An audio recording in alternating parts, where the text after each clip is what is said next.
L'emergenza coronavirus come spunto per riflettere e trovare nuove occasioni per le attività di servizio svolte in favore dei disagiati e di coloro che versano in particolari condizioni di povertà. Su questa base il Lions Club Valle dei Templi di Agrigento, la cui presidente è Mariella Antinoro, ha portato a compimento un'azione fortemente solidale finalizzata alla raccolta e distribuzione di derrate alimentari consegnate dagli stessi soci a tante famiglie che mancano di mezzi di sostentamento.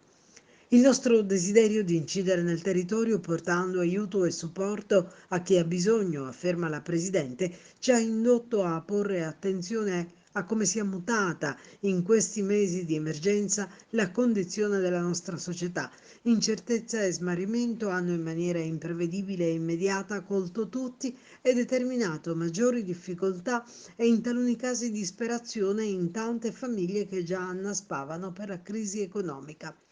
In quel tempo sospeso, continua, in cui tutto era fermo, noi abbiamo voluto proseguire nel nostro lavoro guardando all'escalation povertà con la consegna di beni di prima necessità, idea che è stata condivisa anche con il distretto 108 YB Sicilia.